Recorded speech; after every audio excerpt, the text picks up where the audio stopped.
Bene data bavandimwe bakunzi b'umusaraba dufatanije urugendo rugana Siyoni, ndabasuje mu izina rya Yesu. Uwiteka duhana umugisha. Mureke dushimire Imana iba yaturinze ikatwongerera n'iki gihe cyo kubaho kugira ngo dushobozwe nayo kugorora ingeso zacu bigishoboka. Uwiteka bihimbarizwe. Twicishije bugufi mu mitima, reka dushime. Turagushimye data wera, turaguhimbaje Imana ikomeye, tugushimira cyane urukundo rutarondoreka dukunda, bigaragazwa n'uburinzi uduhozaho, kuba tukibasha guhumeka n'ubuntu n'ibambe n'imbabazi uba utugiriye. Izina ryawe ryera rihabwa icyubahiro. Tugusabye imbaraga ya Mwuka Muziranenge ku rugero rukwiye, kugira ngo abe ari jye uvuga nayo kuvuga ku bwanjye mvugishwe n'imbaraga ya Mwuka Muziranenge. Kandi data wera, n'abumva iki cyigisho bumvire mu kuri no mu mwuka bayobowe n'imbaraga ya Mwuka Muziranenge, basobanurire kurenza uko jye nabivuga, kandi ujye ubiduharaturira ku nkike z'imitima kugira ngo tutabyibagirwa, ahubwo bitubere amendezi yo kuzatuma dushyika iwacu.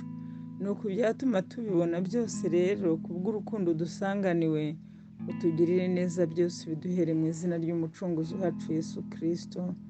Amen. Tugiye gufataniriza hamwe kwiga icyigwa gifite umutwe uvuga ngo nta gihe dufite cyo gupfusha ubusa, ahubwo twisubireho. Imana ishobora byose dushoboze kwisubiraho, kuko turi mu gihe kibi kiruhije, igihe cy'amahenuka y'ubuzima, kandi umwanzi Satani yazinze akanyita kugira ngo arusheho kuduhemuza no kutugomwa ibyiza twazabonye. Ubu turi mu gihe cy'iminsi ikomeye cyane w'impongano, mu gihe cy'imihango yo ku munsi w'impongano yakorwaga mu buturo bwera bwo ku isi. Iyo umutambyi yabaga agiye guhongerera ubwoko bw'Abisirayeli, bose basabwaga kwibabaza imitima, babinyujije mu kwihana ibyaha byabo, bakicisha bugufi imbere y'Umwami Imana, kandi agasaba abikuye ku mutima kwicisha bugufi no kubabarirwa ibyaha bye. Mu buryo nk'ubwo rero, muri iyi minsi mikeya natwe dusigaje, iminsi mike y'igihe cy'imbabazi, abantu bose bifuza ko amazina yabo adahanagurwa mu gitabo cy'ubugingo, ahubwo akagumamo. Bakwiriye kwibabariza imbere y'Imana, batewe agahinda n'icyaha bakoze, kandi bakihana bya nyakuri mu kuri, babikuye ku mutima. Bakwiye kwinira bakisubiraho mu mitima yabo, maze bakasaba imbaraga ya Mwuka kugorora ingeso zabo bigishoboka, kugira ngo babashe gutunganira Imana. Umwuka udafashije kandi w'ubupfapfa ugundiriwe na benshi bavuga ko ari abakristo, ugomba kurekwa. Mbese imbere y'umuntu wese ushaka gutsinda ingeso mbi, ntafite urugamba rukomeye arwana narwo. Hari urugamba rukomeye, umurimo wo kwitegura ni uw'umuntu ku giti cye. Ntabwo tuzatsindishirizwa mu matsinda cyangwa mu mashyirahamwe, ndetse yewe nta n'ubwo ari ivangamutungo agakiza n'ak'umuntu ku giti cye. Ntabwo ubutungane no kwita ku muntu umwe bishobora gukemura ikibazo cyangwa se amakene y'undi muntu, ahubwo ni iby'umuntu ku giti cye. Nubwo amahanga yose agomba guca mu rubanza imbere y'Imana, ariko Imana izasuzumana ubwitonzi n'ubushishozi urubanza rwa buri wese, nk'aho ari umuntu uri umwe ku isi. Umuntu wese azagerwaho ngo harebwe niba adafite ikizinga cyangwa umunkanyari ku ikanzu ye, ikanzu yo gukiranuka kwa Kristo. Birumvikana rero ko dukwiye gusaba imbaraga ya Mwuka Muziranenge kugira ngo tubashishe kugorora ingeso zacu bigishoboka, igihe cy'imbabazi kitararangira. Ibyo dukora byose Uwiteka arabireba, kandi marayika udasobwa arabyandika. Igihe kizagera maze igikombe nicyuzura, imbabazi zibe zigushizeho, kandi igikombe cyawe cyangwa cy'undi kibasha kuzura, icyanjye kitaruzura cyangwa n'icyundi kitari cyuzura. Imana isuzumana ubushishozi ibya buri wese, igikombe cye cyakuzura, Uwiteka agashyiraho iherezo, maze umuntu agakurwaho imbaraga ya Mwuka Muziranenge agasigara akora ibyaha n'abapagani batatinyuka gukora. Kandi nubwo yarira agashega, marayika w'Uwiteka amaze kumutambukaho azamutambukaho amutambutseho ubutongera gusubiza amaso inyuma. Imana itugirire neza rero kugira ngo dushoboze kuba mu ruhande rw'Imana kandi tubashishe kubana n'Imana tuyibonereye, tunayitunganiye, dufite ibyiringiro bizima yuko tuzabana n'umucunguzi wacu ubuziraherezo. Reka turebere hamwe amagambo aboneka mu Baroma ibice 15 umurongo waho wa 4 kugera ku wa 5. Ibice 15 umurongo wa 4 kugera ku wa 5 haragira hati: ibyanditswe kera byose byandikiye kutwigisha kugira ngo kwihangana no guhumurizwa bitangwa nabyo biduhesha ibyiringiro. Nuko rero Imana nyiri ukwihangana no guhumurizwa ibahe guhuza imitima yanyu nk'uko Kristo Yesu ashaka. Imana idushoboze kubw'ubuntu bwayo, kuko ibyanditswe byera byandikiwe kutwigisha no kuduhugura no ngo bitubashishe kubona ibyiringiro bizima mu Mana yacu. Kandi Imana nyiri ukwihangana no guhumuriza itwihanganishe kandi duhumurize kugira ngo tubashe guhagarara tutagitsinzwe n'uburiganya bw'umwanzi Satani. Imana itugirire neza ibidushoboze kubw'ubuntu bwayo. Reka turebe n'andi magambo aboneka mu Bagalatiya ibice 5 umurongo waho wa 16. Abagalatiya ibice 5 umurongo waho wa 16 haravuga ngo: ndavuga nti muyoborwe n'umwuka, kuko aribwo mutazakora ibyo kamere irarikira. Kuko kamere irarikira iby'umwuka yanga, kandi umwuka yifuza ibyo kamere yanga. Kubw'ibyo bihabanye nicyo gituma ibyo mushaka gukora atari byo mukora. Kuko kamere yacu irarikira iby'umwuka yanga, kandi n'umwuka akanga ibyo kamere yacu irarikira. Nuko dukwiye kuyoborwa n'umwuka kugira ngo tubashe gukora iby'umwuka ashaka, iby'umwuka dushoboza, bishimwa n'Imana na Yesu Kristo umucunguzi wacu.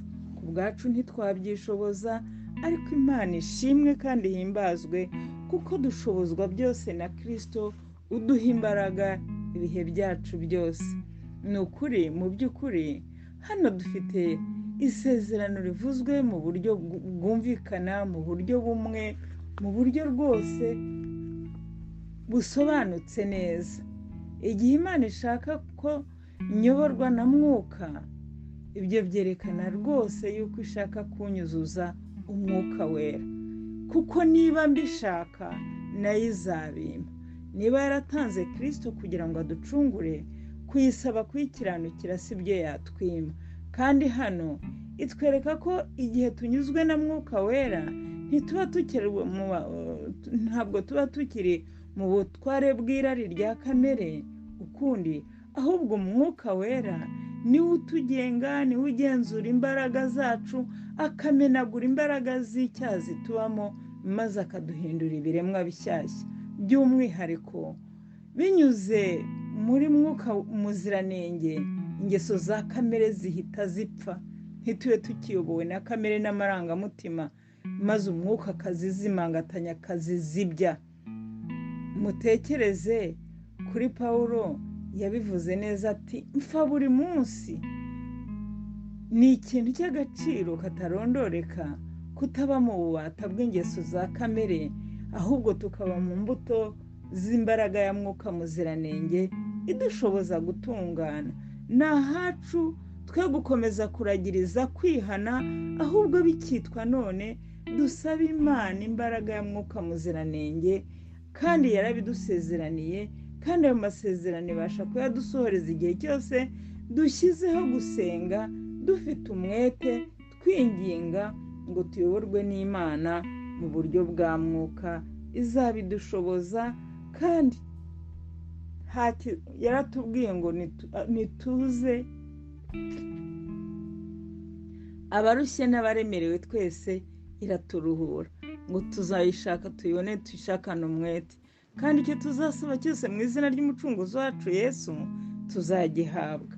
Ni ahacu rero gutakambira Imana bigishoboka kugira ngo duhe imbaraga zo gutuma tubasha gutunganira Imana bikitwa none tube tuzi yuko dufite imbaraga ya Mwuka Muziranenge idushoboza kubonera no gutungana.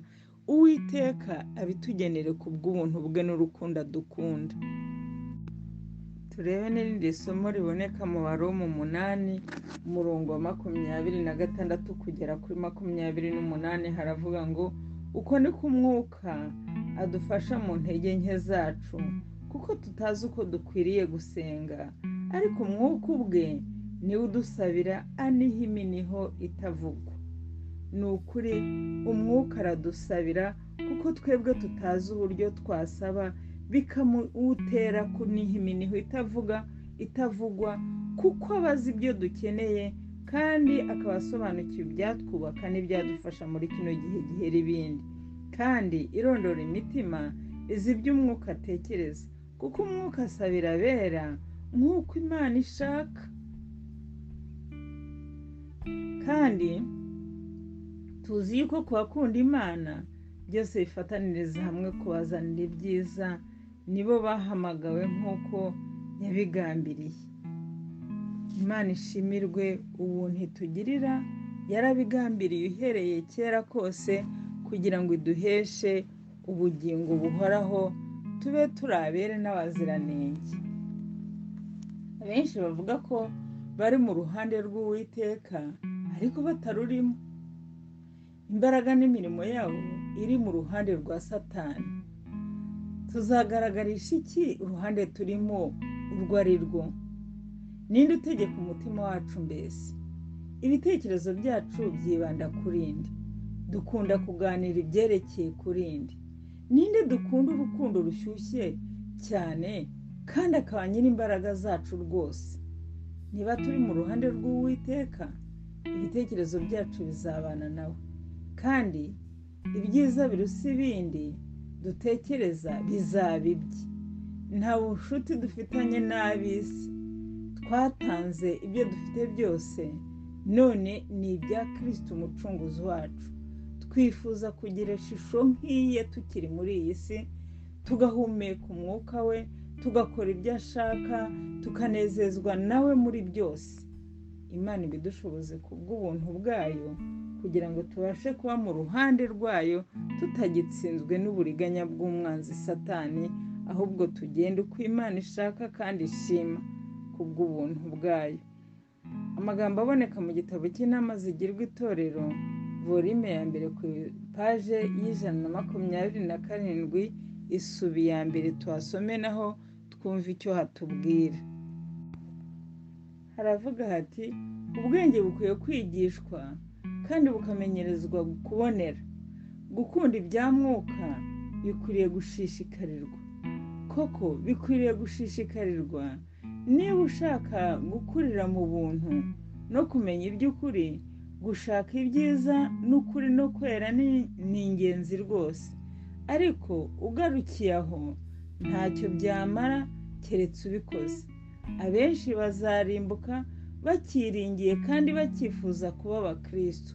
Mbega akaga gakomeye, mbega akaga gashishana kuba wiringiye ko hari igihe uzatungana, igikombe cyawe kikazarinda kuzura, dore ko kitazuzuzwa n'ibyaha bishishana twakoze gusa, ahubwo na turya twaha dusuzugura tw'inyongobezabugingo tubasha kuzuza igikombe cyacu, kuko Imana iba yaraguteganirije igihe cy'imiburo.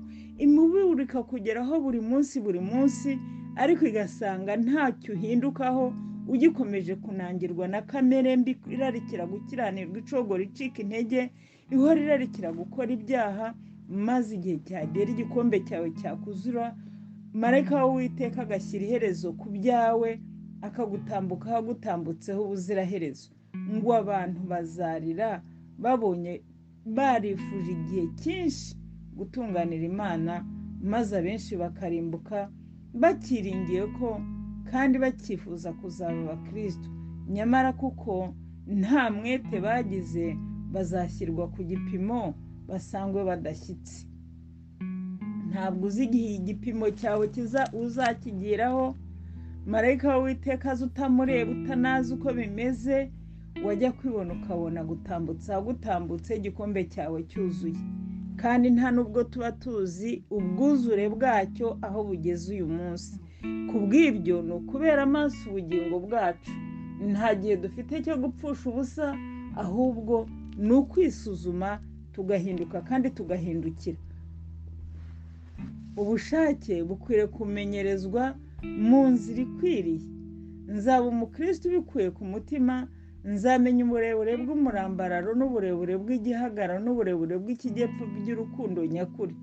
Umva uko Yesu yavuze ati, hahirwa abafite inzara n'inyota byo gukiranuka, kuko aribo bazahazwa.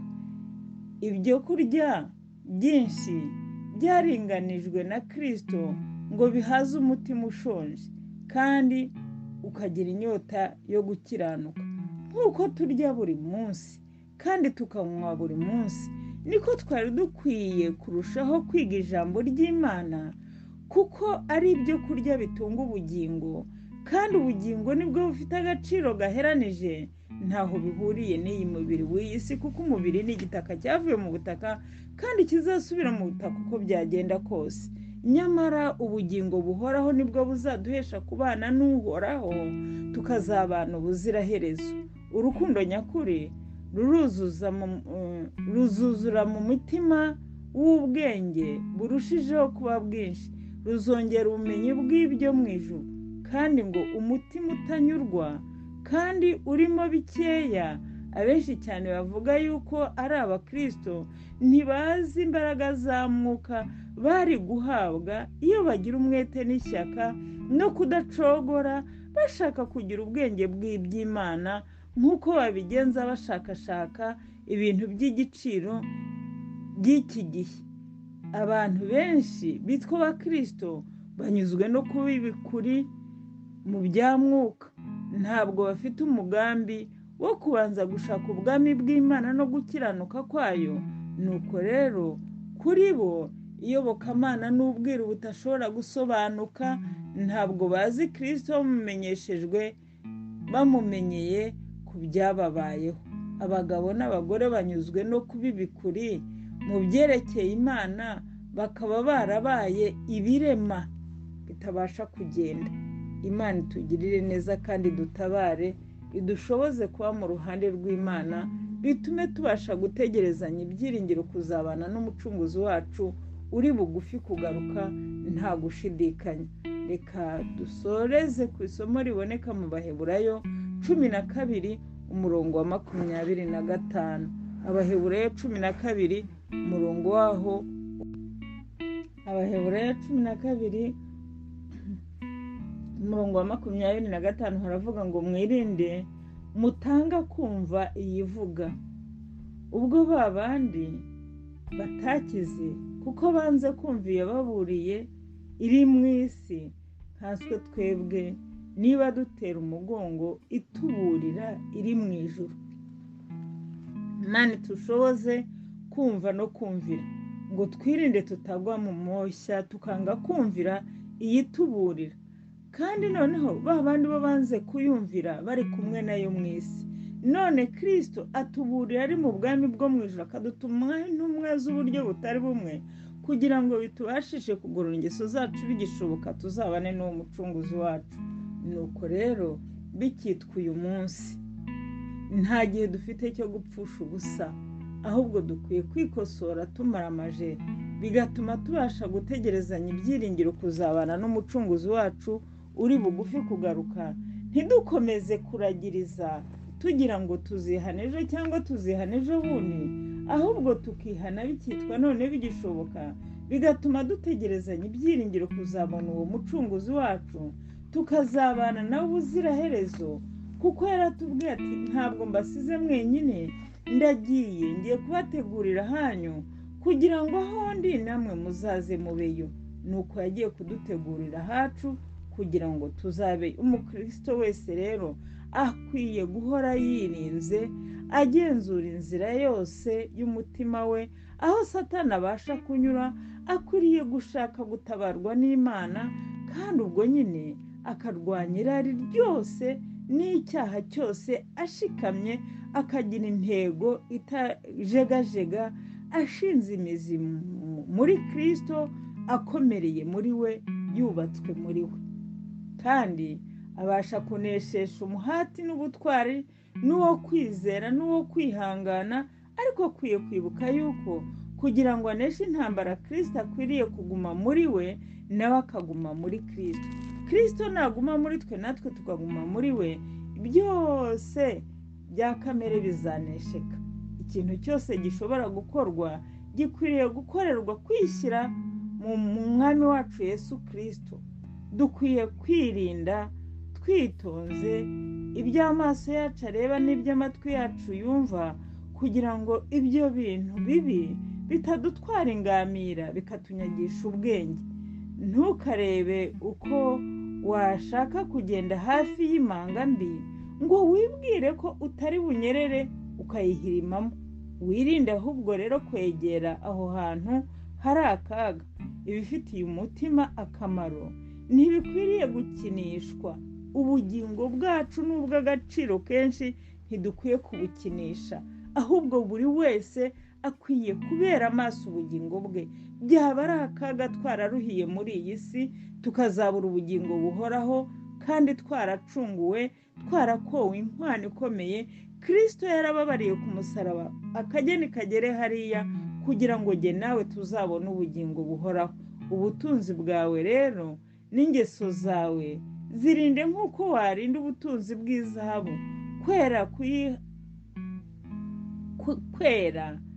Kwiyubaha, imbaraga ikomeye no kudacogora bikwiriye guhora bigundiriwe kandi bikomejwe mu biganza byacu. Kubw'ibyo ubitse ntihakwiriye kuvamo kubw'ibyo mu byo ubitse byo kugundira agakiza k'Imana ntihakwiye kuvamo na kimwe. Akamenyero n'ubwenge buke bishobora gushyira umutima mu kaga igihe wemereye Satani ko akuyobora. Ariko nk'uko ubasha kwirinda mu gihe ugenda mu manga ihengamye ahantu habi, niko ukwiye kwirinda ugacunga amazamu yawe yose, kugira ngo umwanzi Satani ataza kubona aho akwinjirana yinjira. Imana itugirire neza, idushoboze kuba mu ruhande rwayo uhereye none n'iteka ryose. Nibyo mbasabira, nanjye nisabira mu izina rya Yesu. Uwiteka duhana umugisha, twicishije bugufi mu mitima dushime. Turagushimye Data wera, turaguhimbaje kuko uri Imana ikomeye y'ukuri n'urukundo ufite kugira neza kwinshi.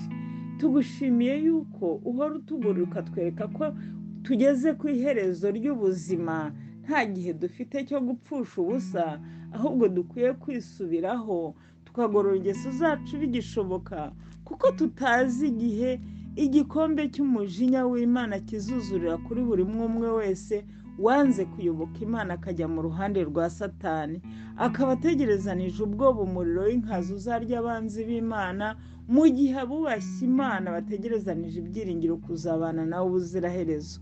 Nuko Mana, wowe uzi buri wese muri twe, ari twe abumva kuri uyu mwanya ndetse n'abazabyumva bishyize kera, Uwiteka Mana, ukomange ku mitima yabo kugira ngo bashoboze kumva no kumvira, kandi bafate ibyemezo bifatika byo kudacogora no gusubira inyuma, ahubwo dutegerezanye ibyiringiro kuzabana n'umucunguzi wacu uri bugufi kugaruka.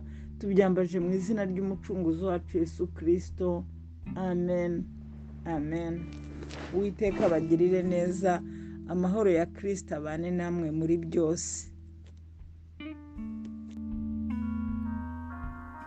Murakoze nshuti bavandimwe, mumaze kumva iyi miburo ibagezwaho n'urubuga rw'abahamya ba Kristo.